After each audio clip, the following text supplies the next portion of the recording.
Hey guys, you're watching Rockin' and Rollin'. I'm Dan. I'm Jenna. We're the Thompsons. And we have a story to tell you. So, we have successfully transitioned to full-time RV living and traveling. I don't know about successfully. I think we're still working on successfully. But we're getting there. Hey, are we living in an RV? We're living in an RV. We've transitioned. It might not have been a graceful transition, but we transitioned nonetheless. I think where we left you guys last time was escrow was closing on our house and we had our fifth wheel, but we had no idea where we were going. And so we started to look around the area because Jenna still had some clients lined up through the end of August. So this was beginning of July, our home was closing, and so we needed a place to stay for a couple of months while Jenna finished up and tying up all the loose ends with her job. Which July is not the prime time to be looking for an RV spot. In Prescott, Arizona. In Prescott. Because they were all full.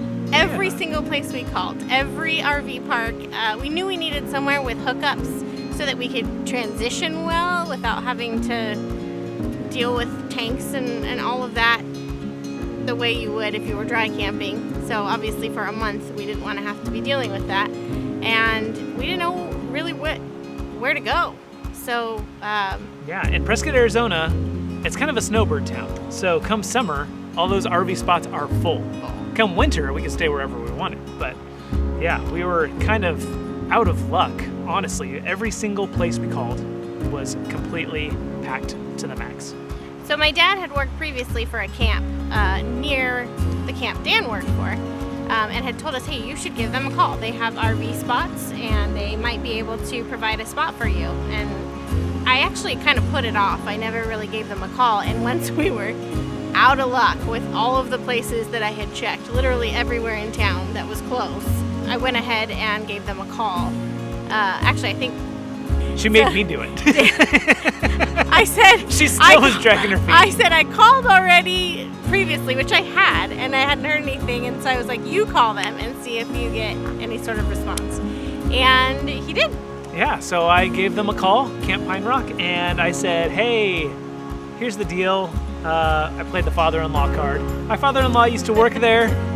He mentioned that you guys have some RV spots. We're kind of in a tough situation where our home is selling in less than a week and we have no place to go and we need a place to stay for July and August. And they said, well, actually, come bring it on down. I was like, are you sure? I mean, our rig is pretty big. It's 41 feet long. Do you have any spots that can accommodate that? And they're like, yeah, sure, bring it on down. And it was a beautiful spot. In the pines, my goodness. Gorgeous. Yes. Safe too. Felt really good for the kids just riding around, and we literally had no neighbors. We had a few. We had one neighbor that worked there, a couple people that came in and out, but nothing like an RV park. It was just a really nice place to transition and figure out how to do this thing. Figure out how to live this life. Steep learning curve, by the way. If you guys, if you guys don't know anything about RV living, we didn't. We know a lot now. What? We're learning. How about that? We've learned a lot, but we still have a lot to learn. God bless Pine Rock, by the way, for accepting our 1,000 Amazon packages. We Amazon bombed the heck out of their office. So thank you, Trish and Rich, for putting up with that for 2 months. So in the midst of this, we get a banging on the door at 12:45 in the morning. And Dan goes to answer the door. And our neighbor that was in a pop-up tent says, the house behind you is on fire. You need to get out now. And so we did. We grabbed the kids, got outside. I see this wall of fire. We get out as fast as we can. We have to leave the rig. There's no way we're hooking up the rig. It's like, so it's 100 feet from us. We're not going to try to hook up the rig. Hitch up the rig. And the only thing between us and that house was more fuel for the fire. Just trees and bushes and pine needles. And we thought it was gone. We thought we had lost everything that we had. We just sold everything we had. Whatever we had left, we crammed into this RV and then left it in the forest in the middle of a fire to just be gone. We were like, okay, God, what was that? What was this story all about?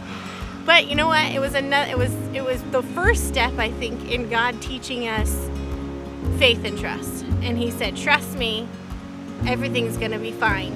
I mean, the adrenaline rush was mad. We got the kids out. We took off. This is probably my first experience with first responders. And I gotta say, I was super impressed because when we were getting the heck out of Dodge is when the fire trucks and police cars were rolling in. So we are literally running for our lives, and those guys are just going straight into the face of danger. So hats off to Prescott Fire Department and Prescott PD for showing up and handling it. And they had that fire out in a matter of minutes. Probably about an hour later, we went back to check and they got it out. Everything was fine. We got the call. The RV park is fine. Nothing was touched. There were literally 3 houses in super close proximity because this is a camp. It's not like a suburb area. They're little summer homes built up in there, and the houses that were around them were not even touched. I am just like blown away by the fact that everything was spared. The house burned down. The house is gone. Yep, total loss. The family is okay that lived in there. They made it out okay. They had a few minor burns. They were rushed to a burn center in Phoenix, but they survived, and that was just their summer home. So they're just back to living in their other home. Fast forward to the end of August, and I'm done with work, and we are so ready to get on the road. We have been living in this thing for 2 months, getting used to it, getting things ready to go, and we're over it. We're over sitting still. Okay, being in a mobile RV and sitting still, it might be great for some, but it's not for us. We needed to go, and we were... Yeah, in fact, we actually reached out to another family that is doing the full-time RV living lifestyle, and we're like, this is no fun. Does it get any better? Is this normal? And they were like, yes, but you need to get out on the road. And in fact, we found out there's a term for it, the shakedown, which we kind of feel like we are still in it. I was about to say. But we're getting through it. It's the shakier, I think, is what it's called. Shakier.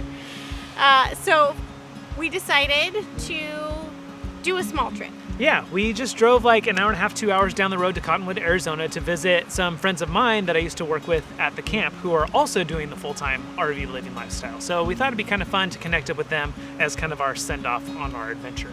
So we wanted to test out the truck, and the new truck is another story for another video, but we do have a new truck that we took on the road. Yep. Wanted to test everything out, make sure everything was good.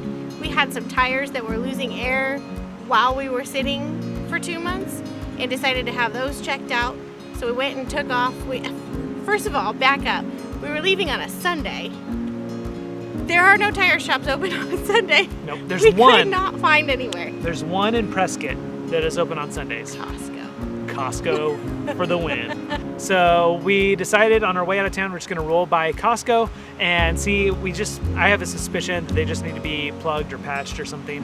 And so I roll in and they're like, yeah, we can look at it today. So they pull the wheels off. They're like, firstly, if it needs to be replaced, just so you know, we don't have any tires. So we're like...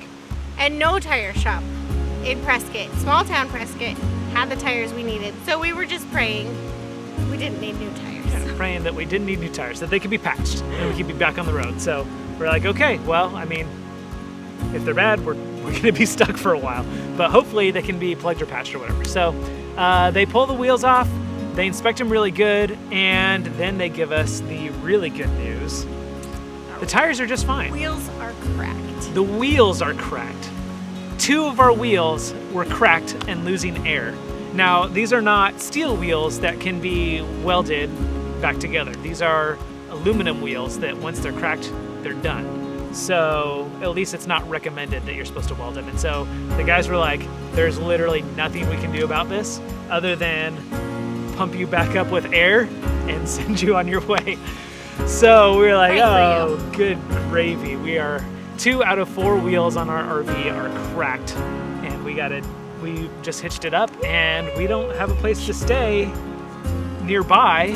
We left our campsite, and the only place to go was to Cottonwood. So next step is to pray about it and see if we go. And God said go. And we went. And we have much more of that story to tell you. Yeah, because something like this happened. All right, so we're just hanging out here. We heard a big crash. Thought I might look out the window and see if I can tell what that big crash was. Oh. Would you look at that?